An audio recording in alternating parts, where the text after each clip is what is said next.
Les voy a invitar a que me acompañen en el libro de Romanos, capítulo 3. Y vamos a leer en el capítulo 3 de Romanos versículos 9 hasta el 20, pero solo vamos a estar estudiando o viendo hoy los versículos 9 al 12. Pero vamos a leer del 9 al 20 para ver su contexto en su totalidad. Alce la mano si alguien tiene un espejo en su casa. Bien vanos son, no. En cierto sentido, Dios por medio de su palabra, usando al apóstol Pablo, en estos versículos nos va a levantar y nos va a presentar un espejo ante nosotros. Así que vamos a leer antes de fijar nuestros ojos en lo que vemos en ese espejo. Vamos a orar. Bendito Padre, te doy gracias por esta mañana, te doy gracias por cada persona que está aquí, Padre. Te doy gracias que tú los has traído aquí, que les has dado el deseo de venir y estar aquí bajo la instrucción de tu palabra y aquí con los hermanos, Padre. Te doy gracias por eso. Te pido que en esta mañana nos ayudes a ver la realidad de nuestro estado como seres humanos y ver la grande necesidad que tenemos de salvación por medio de Cristo. Ayúdanos a no dejar esto a un lado, no verlo como si estuviéramos viendo un retrato de otra persona, sino ayúdanos a comprender que esta es un retrato de nosotros, una imagen del espejo que tú has levantado para que la humanidad se pueda ver tal como es. Te glorificamos, te honramos, toda la alabanza que se levantó en esta mañana por medio de estos cantos y la alabanza que vamos a dar por medio de recibir tu palabra, todo eso sea exclusivamente para ti. Te doy gracias, Padre, de nuevo en el nombre de Cristo. Amén. Entonces, como les dije, vamos a ver un espejo. Ahora hay dos tipos de personas aquí, no me gusta dividir, pero hay dos tipos de personas. Aquellos que van a ver en este espejo y van a ver lo que son. Y hay otros que van a mirar en este espejo y van a ver lo que eran, hasta que Cristo los rescató. De nuevo, vamos a ver 9 hasta el 12, pero voy a leer 9 hasta el 20 del capítulo 3 de Romanos. Dice esto, Pablo: ¿entonces qué? ¿Somos nosotros mejores que ellos? De ninguna manera, porque ya hemos denunciado que tanto judíos como griegos están todos bajo pecado. Como está escrito, no hay justo ni aun uno. No hay quien entienda, no hay quien busque a Dios. Todos se han desviado, a una se hicieron inútiles. No hay quien haga lo bueno, no hay ni siquiera uno. Sigue diciendo el apóstol Pablo lo que no vamos a estudiar hoy. Dice en el versículo 13 en adelante: sepulcro abierto es su garganta, engañan de continuo con su lengua, veneno de serpientes hay bajo sus labios. Llena está su boca de maldición y amargura. Sus pies son veloces para derramar sangre. Destrucción y miseria hay en sus caminos, y la senda de paz no han conocido. No hay temor de Dios delante de sus ojos. Ahora bien, sabemos que cuanto dice la ley, lo dice a los que están bajo la ley, para que toda boca se calle y todo el mundo sea hecho responsable ante Dios. Porque por las obras de la ley, ningún ser humano será justificado delante de él, pues por medio de la ley viene el conocimiento del pecado. Esta es la santa palabra de Dios. El título del sermón de hoy es la condenación de la raza humana, la primera parte. Hay mucho que ver en estos versículos, pero vamos a dividir estos versículos en dos partes, punto número 1 y punto número 2, y realmente lo que vemos en estos versículos es de nuevo una imagen clara y aterradora del estado natural del hombre, es decir, el hombre sin Cristo se encuentra descrito en estos versículos. El punto número 1 de esta mañana va a ser el versículo 9, que es básicamente que todos los hombres le han dado la espalda a Dios, todos los hombres son justamente condenados. Perdón, el que le dimos la espalda es el punto número 2, versículos 10 al 12, que lo traicionamos nosotros a Dios. Adán traicionó a Dios. Y para que lo tengan en mente más adelante, el punto número 2 nos dice que todos somos condenados por nuestra traición deliberada. En los versículos 13 y 14 vamos a ver que nuestras palabras perversas también nos condenan. Versículos 15 al 18, que nuestras obras corruptas también nos condenan. Y por último, versículos 19 y 20, que la santa ley de Dios también nos condena. Así que abróchense el cinturón. Dice el autor y pastor Dwight Moody, dice esto: si quieres saber quién y qué es realmente el hombre, ve al tercer capítulo de Romanos, y ahí se cuenta toda la historia. Que no hay justo, no hay ni aún uno. Todos pecaron y no alcanzaron la gloria de Dios. Todos. Sigue diciendo el autor. Algunos hombres quieren que se escriba su biografía antes de morir. Si deseas leer tu biografía, ve a este capítulo y ahí la encontrarás ya escrita. Lo que encontramos en este espejo es realmente nuestra biografía. Comencemos con el punto número 1, versículo 9. Todos los hombres son justamente condenados. Ese es el veredicto de Dios. Esa es la conclusión de lo que hemos estado viendo desde el capítulo 1, versículo 18. Dice ahí Pablo, inspirado por el Espíritu Santo, diciendo en el versículo 9, entonces, ¿qué? ¿Somos nosotros mejores que ellos?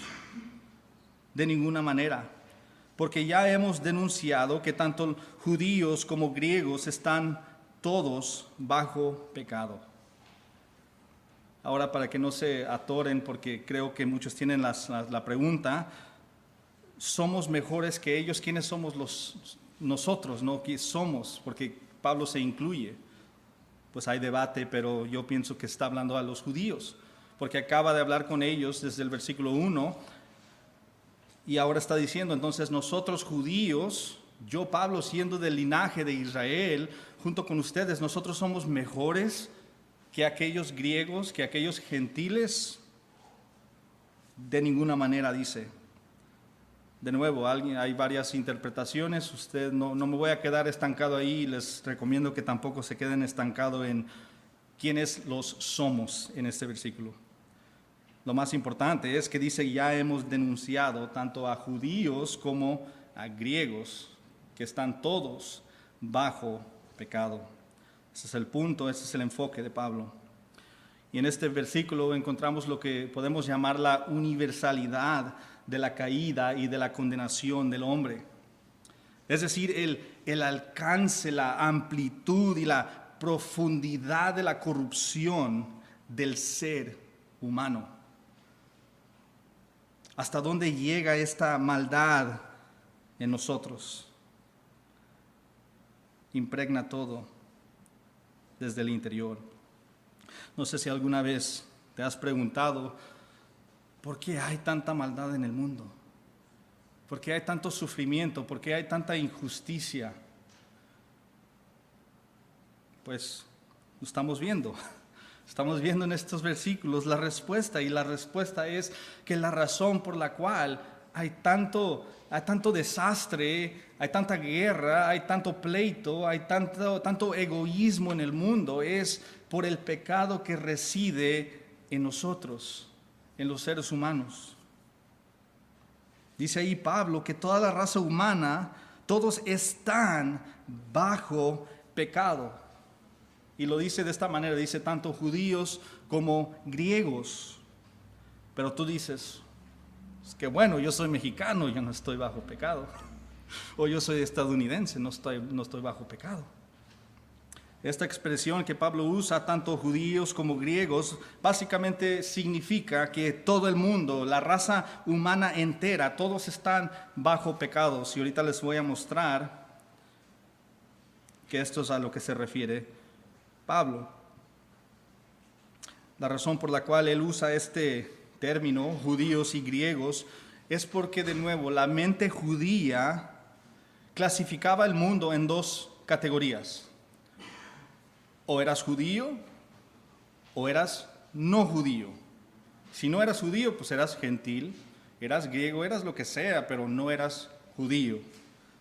Así que ellos tenían estas dos categorías, griegos o gentiles y judíos, estas dos categorías nada más. Pero aquí nos dice que es inclusivo, ¿no? Esto incluye a toda la humanidad, y esta misma frase, judíos y griegos, ya ha sido utilizado por Pablo en Romanos 2, del 9 al 10, y ahí nos dice que tanto los judíos como los no judíos serán juzgados por Dios. También usa la misma frase en Romanos 3, 29, Romanos 9, 24 y Romanos 10, 12. Así que debemos preguntarnos, ¿por qué usa Pablo este término o esta frase con tanta frecuencia? ¿Por qué es tan importante esta frase para Pablo? De nuevo, porque él quiere asegurarse de que los judíos entiendan que Dios va a juzgar a los gentiles. Sí, ellos están correctos en eso, pero están incorrectos en pensar que ellos no van a ser juzgados. Ellos también serán juzgados. Así que dice el judío y el gentil, o el judío y el griego. De nuevo, ellos pensaban que estaban exentos de la ira y del juicio de Dios simplemente porque eran judíos. Pero Pablo les dice, oye, el hecho de que tú seas judío no significa que vas a escapar automáticamente del juicio de Dios, porque el juicio de Dios es tanto para judíos y para no judíos, para los gentiles, para todos. Otro lugar donde encontramos esta misma frase o este mismo concepto de griego y judío es en Romanos 1:16, y la mayoría de ustedes ya conocen este versículo. Dice así: porque no me avergüenzo del evangelio, ¿ok? No me avergüenzo de este mensaje de salvación. Dice, pues es el poder de Dios para la salvación de todo el que cree. Todo el que cree. Y de ahí dice, del judío, primeramente, y también del griego, de todos. La salvación es para toda la humanidad, todos los que creen, independientemente de ser judíos o no. De nuevo, al escuchar Pablo decir en Romanos 1:16 que la salvación es para todos los que creen, aunque no sean judíos, el judío habría pensado, ¿qué? ¿Estás loco, Pablo? ¿Estás mal de la cabeza? Herejía. ¿Estás diciendo que la salvación es para los gentiles, para esos malvados, para esos idólatras? ¿Cómo te crees? Nosotros los judíos, los israelitas, somos los únicos dignos de recibir la gracia y el favor de Dios. Eso es lo que ellos pensaban. Y es precisamente esta mentalidad la que Pablo ha estado destruyendo desde el capítulo 2, versículo 1. Ahora, algo bien interesante es que ya trató con los gentiles en el capítulo 1, versículo 18, hasta el final de ese capítulo. Y luego tardó todo un capítulo 2 completo, hablando al judío, al que pensaba que por su moralidad se iba a salvar y luego por su religiosidad, es decir, por sus actos religiosos, sus ceremonias, la circuncisión, etcétera, que se iba a salvar. Lo interesante es que dio esta pequeña parte para los gentiles y luego dio el doble para los judíos. ¿Por qué será? Porque es más fácil convencer a alguien perdido en pecado, inundado de su maldad, como los griegos, como los gentiles. Es más fácil convencerlos de que están condenados y necesitan a Dios, a comparación que alguien que ya piensa que está bien con Dios. Eso requiere más esfuerzo, mostrarle su necesidad de salvación. Por eso a estos judíos que ya pensaban que eran automáticamente salvos, Pablo le dedica todo un capítulo o toda una sección, el doble del tamaño de lo que usó para los griegos, para mostrarles, ustedes no están bien con Dios. Ustedes no están bien con Dios. Así que habiendo destrozado en el capítulo 2 el sentido de superioridad del judío, ahora dice y declara enfáticamente, ya hemos denunciado. ¿Dónde denunció? En todo el capítulo 2, que tanto judíos como griegos están, ¿cuántos? Todos, dice, bajo pecado. Todo ser humano se encuentra bajo pecado y por lo tanto todos se encuentran justamente condenados ante Dios. Ahora, nuestra cultura nos dice algo diferente. Nuestra cultura dice que nosotros nacemos buenos y nacemos justos a este mundo, que nacemos como hijos de Dios. ¿Sí o no? No, todos somos hijos de Dios. Hablábamos hace ratito, Gabriel. No. Hay una diferencia en ser creación de Dios, ser hijo de Dios. Juan capítulo 1, el Evangelio de Juan capítulo 1, si lo quieren, léalo ahí. Y solo a una categoría de aquellos en el mundo les otorgó el privilegio Dios de ser hijos de Él, los que creyeron en Cristo. En cambio, nosotros no nacemos como hijos de Dios. No nacemos buenos y justos. En cambio, nacemos podridos, espiritualmente muertos. Nacemos, como Efesios 2:3 nos dice, como hijos de ira. Si somos hijos de algo, somos hijos de ira. ¿O Dios es mentiroso? No, Efesios 2:3, la palabra de Dios, ahí mismo nos dice, ¿qué somos?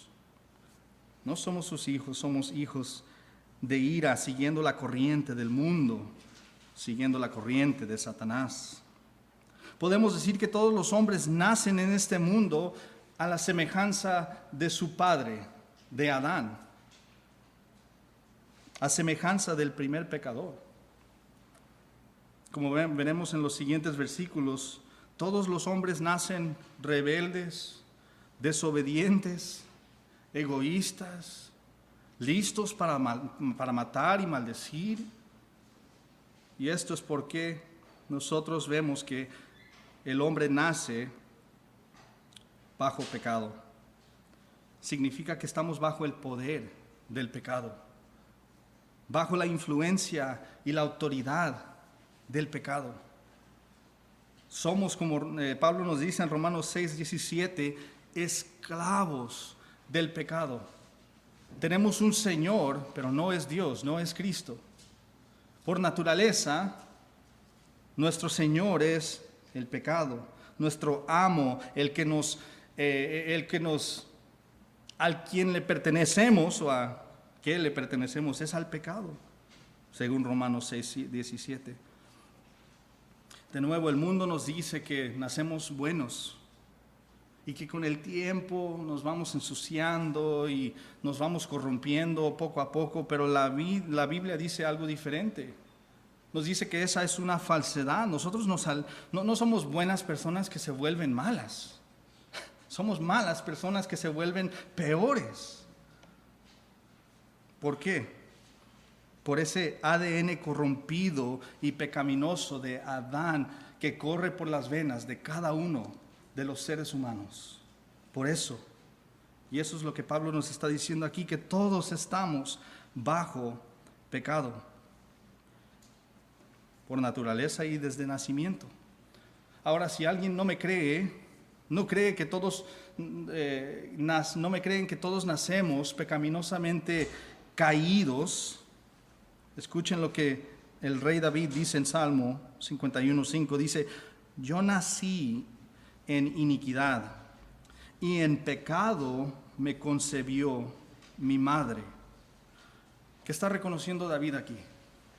Está reconociendo que él fue pecador desde el vientre de su madre, desde la concepción. ¿Por qué? Porque él nació en el linaje de Adán. Y no hay ser humano que exista que no nace en ese linaje. Nosotros nacimos en ese linaje, el rey David, todos nacimos en ese linaje. Ahora, no es por ser controversial, pero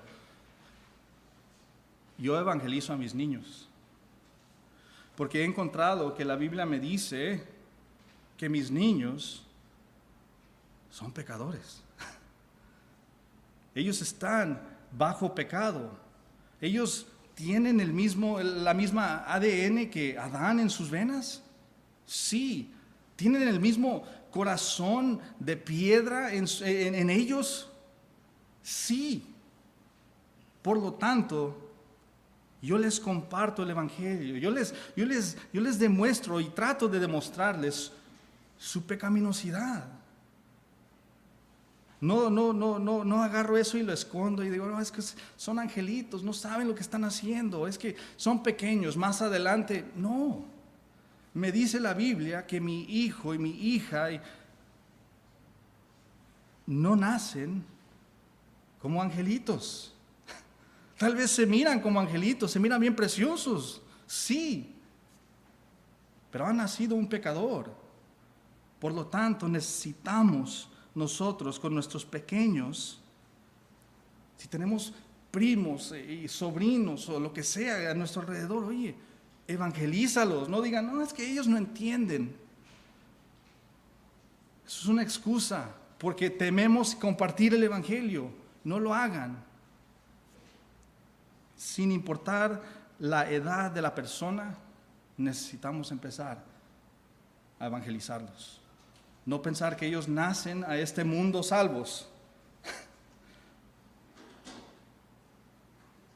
Nacen con la necesidad de salvación. Ellos nacen como parte de los todos bajo pecado que Pablo menciona aquí, nos guste o no.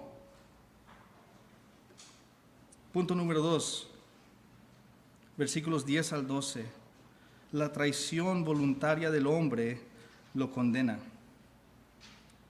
Le hemos dado la espalda a Dios y por eso también estamos condenados. Las primeras palabras aquí en el versículo 10 son clave para el argumento de Pablo. Dice, ¿cómo está escrito? ¿Cómo está escrito? Pero ¿por qué es esta declaración aparentemente tan insignificante? ¿Por qué es tan importante para lo que Pablo dice acerca del carácter caído y corrompido del hombre? Ahorita les daré esa respuesta. Pero ahorita, Pablo al decir todo esto, es posible que alguien le responda, ¿verdad? Y le diga, oye Pablo, no me gusta lo que estás diciendo, porque el hombre no es así. Yo no soy tan malo. ¿Cómo te atreves a decir que todos los hombres son por naturaleza pecadores? Que todos son malvados y perversos desde el vientre de su madre. ¿Y cómo te atreves a condenarnos, a juzgarnos y a condenarnos? ¿En qué te basas, Pablo, para hacer estas acusaciones? Como está escrito, dice Pablo. Esa es su defensa. Y eso es importante, porque Pablo está diciendo, enójate todo lo que quieres, Yo no te estoy juzgando, yo no te estoy condenando, Dios lo está haciendo. Estas no son mis palabras, no son mis opiniones. Eso es lo que Dios dice acerca de la raza humana. Tenemos todos estos versículos desde el 10 hasta el 18, son citas del Antiguo Testamento, de la misma palabra de Dios. Y esa es la defensa de Pablo. Eso es lo que Dios dice, no lo que yo digo, como está escrito. Ahora Pablo en cierta manera se está lavando las manos. Y qué bueno, ¿no?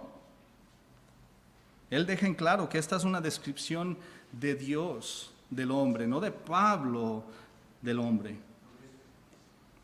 Así que alguno tiene algo que argumentar contra esta descripción del hombre, que sepa que está argumentando no contra Pablo, contra Dios. Y no lo recomiendo. No recomiendo que alguien lo haga. Y algo que podemos extraer de estos versículos como un principio para nosotros, algo que nos puede ayudar como aplicación a nuestras vidas, es que debemos nosotros estar también dispuestos y listos para responder de la misma manera. Es decir, cuando nosotros hablamos, las cosas que salen de nuestras bocas son lo que está escrito. ¿Lo podemos respaldar por lo que está escrito? ¿O son nuestras preferencias, son nuestras opiniones? Eso es muy importante. Debemos nosotros poder decir, oye, yo sí te dije algo, pero déjame te digo, es lo que la Biblia dice, no es lo que yo digo. Yo solamente soy el que entrega el mensaje. Si no te gusta, ya es entre tú y Dios. Cuando Pablo argumentaba base a lo que está escrito. La mayoría de ustedes conocen el relato donde Cristo, por medio del Espíritu Santo, es llevado al desierto, ¿verdad? Y es tentado por Satanás.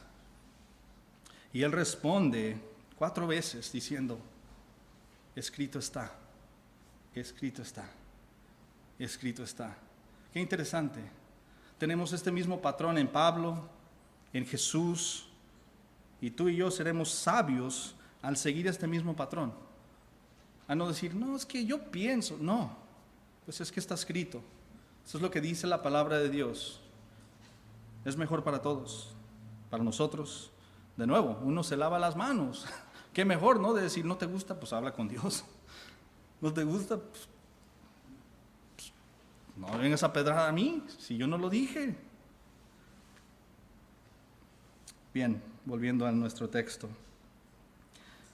Vamos a ver las varias afirmaciones que hace aquí la palabra de Dios sobre la humanidad en estos versículos. Dice que no hay justo, no hay persona que nace justa ante Dios por naturaleza. Ese es el punto de esta declaración. Y ahora cuando miramos a nuestro alrededor es posible encontrar personas que son caritativas, personas que abundan en bondad hacia las personas menos afortunadas, ¿sí o no? Pero la gran pregunta es, vemos que estas personas son caritativas, son bondadosas, tienen un corazón para ayudar a los demás. ¿Estas personas son justas ante Dios por medio de sus buenas obras? La respuesta es no, absolutamente no. Aunque puedan estas personas parecer justas ante nosotros o ante la sociedad, ante los hombres solo podemos medir y ver, mirar el exterior. Es decir, nosotros nomás podemos mirar sus acciones y medirlas, ¿no? Ponerlas en nuestra balanza pecaminosa. Así que nunca vamos a llegar a una conclusión correcta. Pero Dios puede mirar no solo las acciones de los hombres, sino Él puede ver las intenciones del corazón del hombre. Y eso, mis amados hermanos, es lo que condena al hombre. No sus acciones, pero sus intenciones. Una persona, de nuevo, puede ser considerada justo según el estándar del mundo, y encontrar que él es hallado injusto y pecador y condenado ante Dios. La realidad es que no hay justo ante Dios. Por si alguien aquí piensa que es la excepción a esta realidad, Pablo dice, no hay justo ni aún uno. En el momento que alguien va a alzar la mano, pero yo estoy bien, ni aún uno. No hay excepciones, dice Pablo. Ahora tenemos una historia en Lucas capítulo 18, versículo 18 al 22, que ahí lo tienen en sus notas. También se encuentra el mismo relato en Mateo 19, 16. Y esto nos ilustra el error de pensar que eres justo cuando realmente no lo eres. Dice ahí Lucas 18, capítulo 18, versículo 18 al 22. Dice, cierto hombre prominente le preguntó a Jesús, Maestro bueno, ¿qué haré para heredar la vida eterna? Que Jesús le respondió, ¿por qué me llamas bueno? Nadie es bueno sino solo uno, Dios. Tú sabes los mandamientos, no cometerás adulterio, no mates, no hurtes, no des falso testimonio, honra a tu padre y a tu madre. Todo esto lo he guardado desde mi juventud, dijo el hombre. Cuando Jesús oyó esto, le dijo, te falta todavía una cosa. Vende todo lo que tienes y reparte entre los pobres y tendrás tesoro en los cielos. Y ven, sígueme. En resumen, Jesús le dice a este hombre joven prominente, se le dice el joven rico, porque tenía mucho dinero aparentemente, muchas posesiones, le dice a este señor, oye, solo Dios es bueno, solo hay uno que es bueno y justo y perfecto. ¿Y qué dice este hombre en su ignorante arrogancia? Dice, yo también. Le acaba de decir Jesús, solamente hay uno bueno, y dice, yo también soy bueno y soy justo. Así que, en vez de decirle, oye, acabas de quebrantar el mandamiento que dices no debes dar falso testimonio, eres mentiroso, arrepiéntete. En vez de decirle eso, lo pone a prueba y hace esto llevándolo a los 10 mandamientos.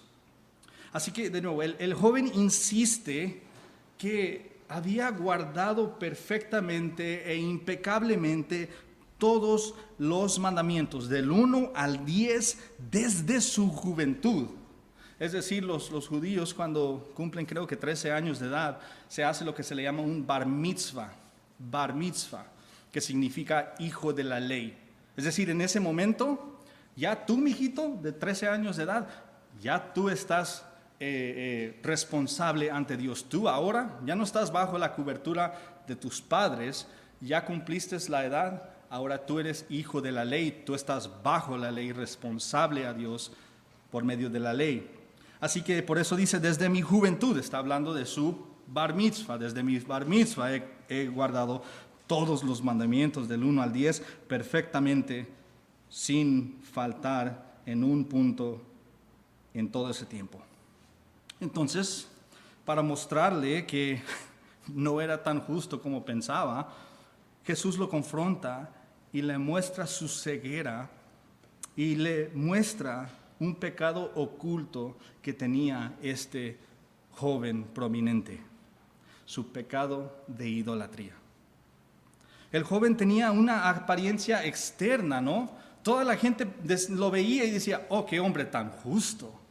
Oh, qué hombre que es un hombre de la ley. Tenía una apariencia, él hacía muchas cosas exteriormente, digamos, buenas. Y se había convencido de que él era justo ante Dios. Pero la verdad del asunto es que era un idólatra. Sus riquezas habían tomado el lugar de Dios en su vida. Y por lo tanto, ¿qué mandamiento había quebrantado? El mandamiento número 1, Éxodo 23, no tendrás otros dioses delante de mí. Yo soy número uno. Él no se había dado cuenta que sus riquezas eran número uno.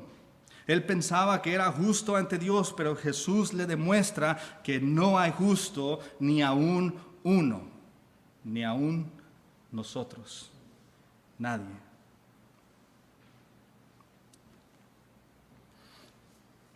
Si alguien aquí piensa que sus obras, que lo que haga tanto religioso o bondadoso en la sociedad, lo hace justo ante Dios, déjame decirte que en Isaías 64:6 nos dice que las obras de justicia del hombre son como trapos de inmundicia.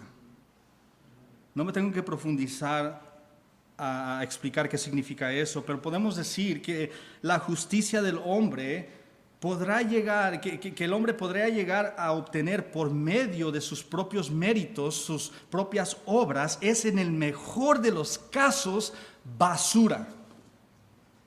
En el mejor de los casos es basura. ¿Por qué? Porque nadie será justificado por nuestras obras ante Dios.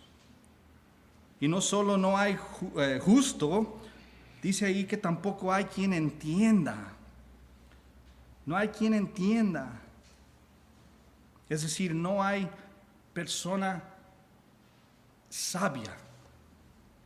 Naturalmente, ¿no? Nadie entra a este mundo sabio. Tal vez tiene mucha inteligencia, pero sabiduría, la sabiduría de Dios carece en todo ser humano. No se me ofendan, pero dice aquí, todos somos insensatos por naturaleza. Así nacemos. Y Pablo ya ha descrito esto en Romanos 1:22, diciendo esto: profesando ser sabios, ¿qué se volvieron? Se volvieron necios. En ese contexto, Pablo nos dijo que los gentiles, ¿no? Los no judíos, que ellos negaron a buscar y adorar al único Dios verdadero y traerle gloria a Él, y en cambio, por sus necios corazones, aunque ellos pensaban que eran sabios, por sus necios corazones prefirieron adorar estatuas e imágenes que parecían hombres, aves, cuadrúpedos y reptiles. Es decir, la sabiduría del hombre conduce a la idolatría. Eso es el mejor de los casos. La sabiduría, según, ¿no? La sabiduría que Dios dice no es la insensatez. Es la insensatez del hombre. Pero el hombre piensa que es sabiduría y lo lleva ¿a qué? A adorar figuras, a adorar estatuas, a adorar la naturaleza. Tú ponle lo que quieras. La humanidad está programada para adorar. Eso sí es cierto. Nosotros estamos programados para adorar. Tenemos un chip dentro de nosotros que nos dice que debemos adorar a algo. Pero el problema es que el pecado ha corrompido ese chip. Lo ha quebrado. Y así que en lugar de rendir adoración al único Dios verdadero, tendemos a adorar cosas sin importancia, cosas sin valor, su creación, ya sean estatuas, fuerzas naturales, como ya dije, espíritus, fama, dinero, cónyuge, hijos, cualquier otra cosa. El ser humano adora a algo. Pero lamentablemente no busca adorar a Dios, busca cualquier otra cosa para adorar. Pero no busca a Dios. Dice ahí, no hay quien busque a Dios. Dicho de otra manera, el hombre puede buscar dioses con D minúscula, pequeña D. Pero nunca buscará al único Dios verdadero a menos que Dios lo busque primero. El hombre no ama a Dios primero. Nos dice 1 de Juan 4:19 que nosotros amamos, ¿por qué? porque Él nos amó primero. Así que ¿quién es número uno? ¿Quién inicia esa relación? Yo no lo busqué. Como decíamos en el canto, Sublime Gracia, perdido y Él me halló. Yo estaba perdido y Él me halló, Él me vino a rescatar. Nosotros le amamos porque Él nos ama primero. Nosotros le buscamos porque Él primero nos buscó.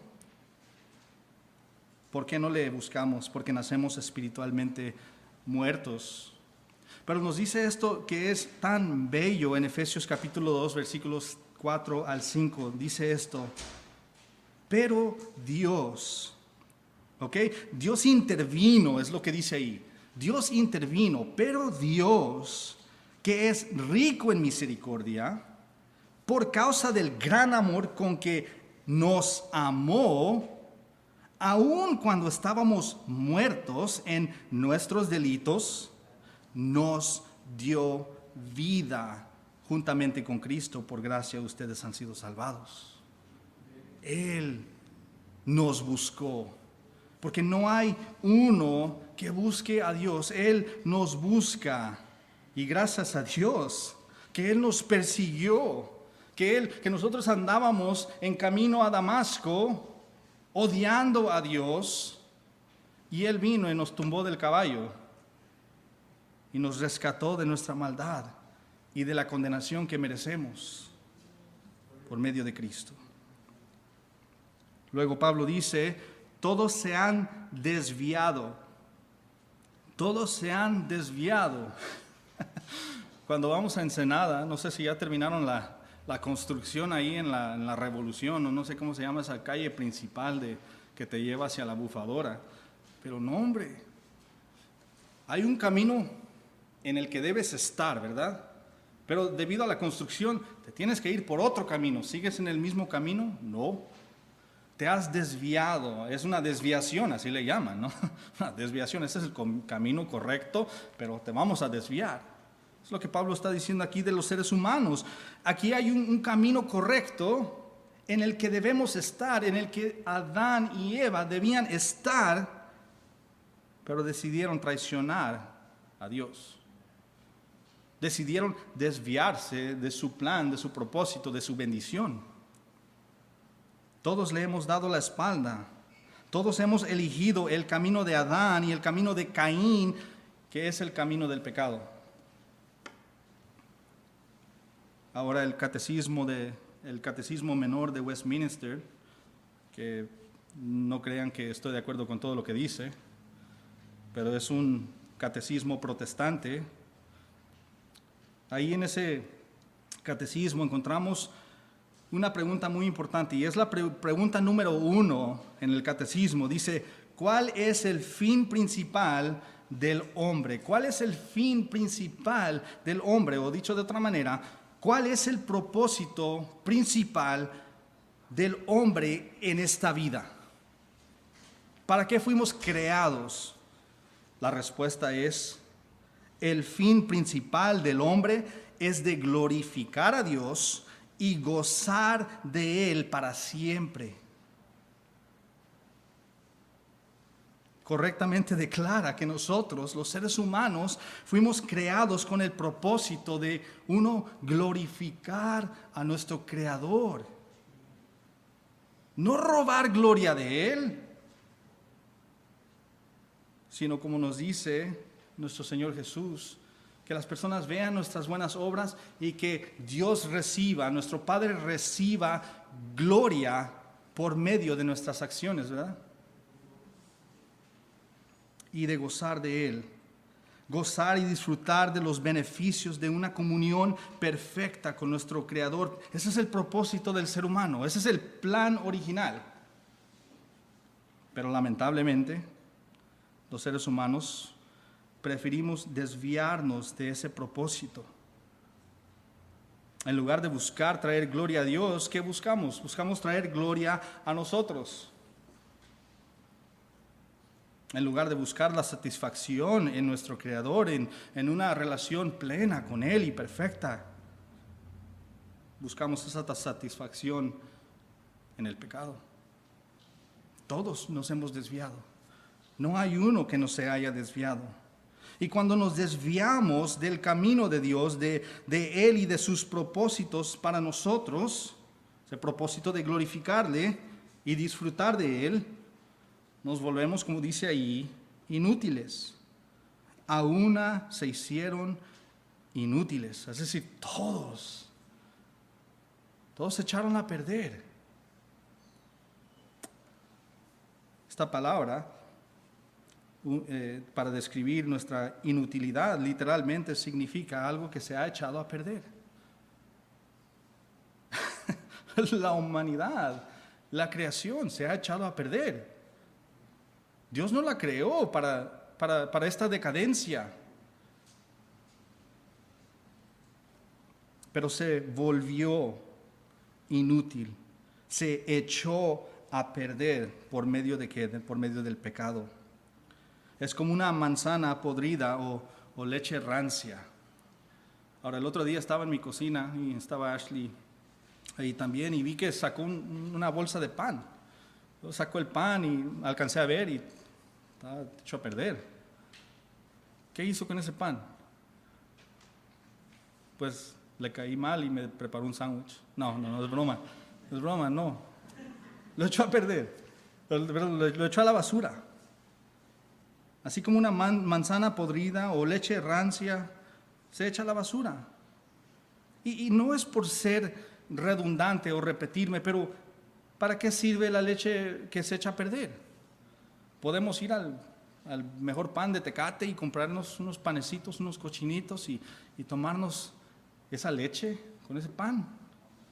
No, pues se lo podemos echar a la leche, al café. No. ¿De qué sirve?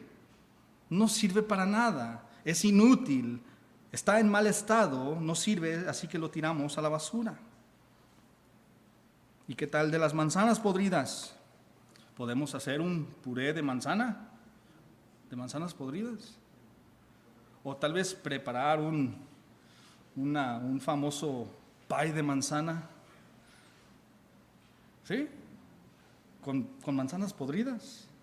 No, ya no sirven, no son saludables, no son benéficas, están malas, se han podrido, son inútiles. Así que ¿qué hacemos con esas cosas? Las ponemos donde pertenecen todas las cosas que ya no sirven y que no tienen valor, las echamos ¿a dónde? A la basura. Así que la humanidad nos dice aquí que a una se hicieron inútiles. Y ahora nos encontramos, los seres humanos, vagando por esta vida, tratando de encontrar significado, propósito en esta vida, mientras escarbamos por el basurero. La triste realidad es que separados de Cristo nunca lograremos ese propósito principal en la vida, ese propósito de glorificar a Dios y de disfrutar y de gozar de esa plena comunión con Él para siempre. Nunca, jamás. Pablo amplifica la realidad de la condenación del hombre diciendo esto ahora. No hay quien haga lo bueno. No hay quien haga lo bueno.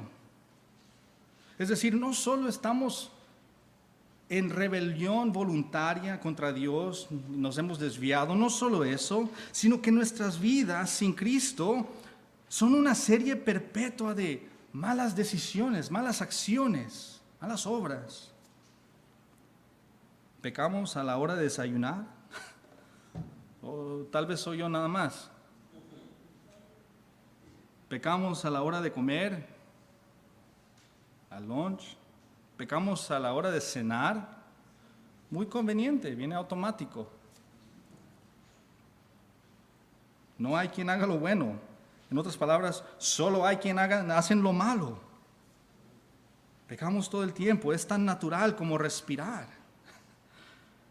Lo que no es natural, nos dice aquí, es hacer lo bueno, hacer el bien. Eso no viene natural. Ahora, de nuevo, yo sé que hay personas aquí pensando, es que, Dani, ya sé lo que me estás diciendo, ya sé lo que estamos leyendo, ya sé lo que dice, pero yo conozco a personas que hacen cosas buenas. Hay personas que donan grandes cantidades de dinero a orfanatorios.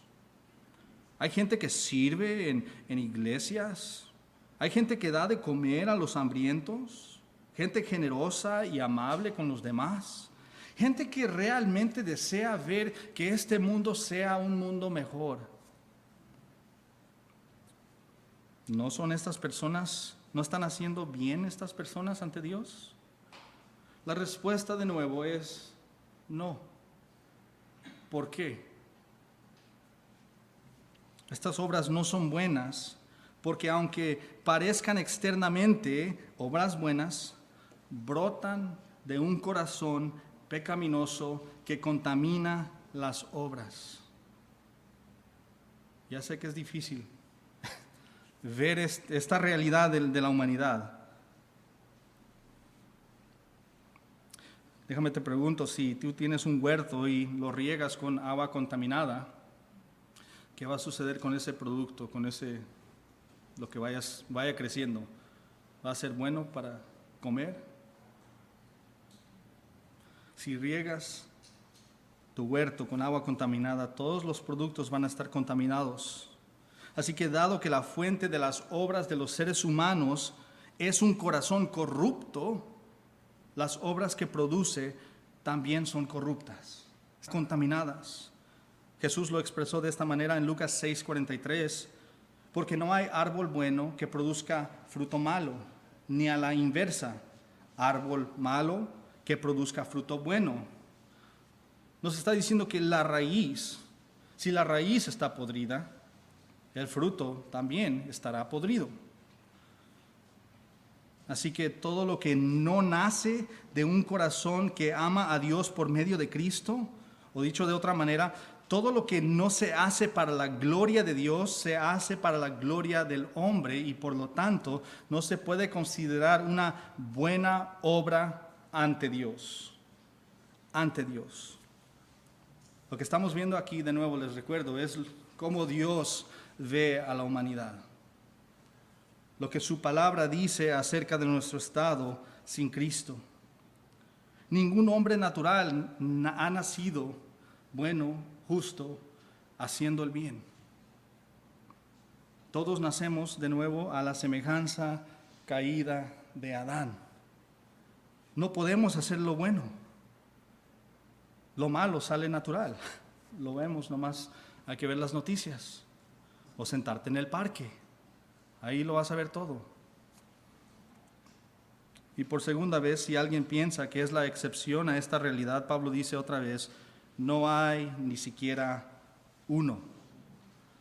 Nadie, ni tú, ni yo, ni el presidente AMLO, por más que unos piensen que es un santo, ni Biden de los Estados Unidos, ni Mahatma Gandhi, ni la Virgen María.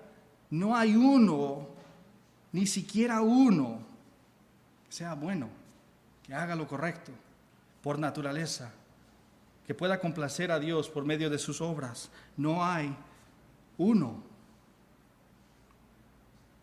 Qué terribles noticias.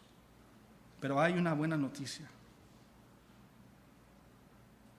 Ya que hemos visto esta descripción tan tremenda de la caída del hombre, debemos reconocer que hay una buena noticia.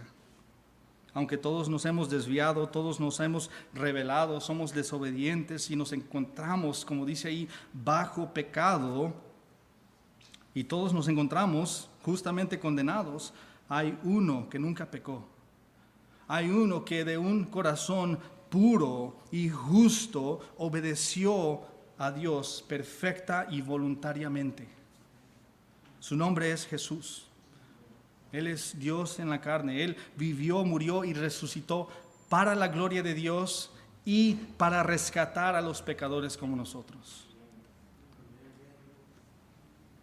Y lo interesante del Evangelio es que la buena noticia es que la obediencia de Jesús, su fidelidad y esa justicia que Él ganó, ahora es ofrecida, es disponible, está disponible para todos los que reconocen su pecaminosidad y se vuelven de sus pecados y confían plenamente en el sacrificio de Cristo en la cruz.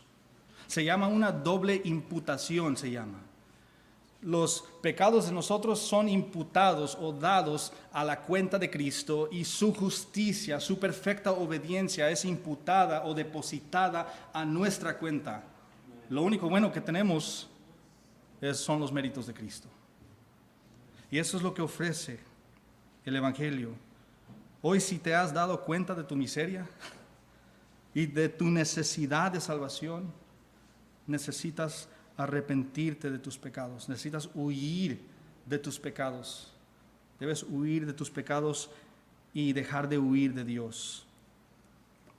Debemos arrepentirnos de esa traición y en vez de correr lejos de Dios, necesitamos correr a Dios en Cristo. Necesitamos aferrarnos y escondernos bajo la cobertura no de mi propia justicia, porque ya vimos, mi justicia es, en el mejor de los casos, basura, sino escondernos bajo la cobertura perfecta de la justicia de Cristo. Esa es la única esperanza para nosotros. Habrá un día donde todos vamos a estar ante Dios. Y en ese día o vas a estar vestido por tu propia justicia y estarás condenado justamente. No te vas a poder defender. Pero si en ese día te encuentras vestido en la justicia de Cristo, por medio de la fe en Él, serás salvo de la ira de Dios y salvo de la condenación que mereces. Cristo es el único remedio para la enfermedad del pecado y la consecuencia de la condenación. Él es el único. Quiero concluir con esto. Fuimos creados con un propósito. Podemos encontrar y extraer ese propósito de estos versículos si simplemente los leemos de forma positiva en vez de negativa. Podemos decir que fuimos creados para ser justos. Fuimos creados para ser sabios. Fuimos creados para buscar a Dios y su gloria. Fuimos creados para ser útiles, para hacer el bien. Pero no lo podemos hacer a menos que estemos en Cristo. Pónganse de pie, vamos a orar.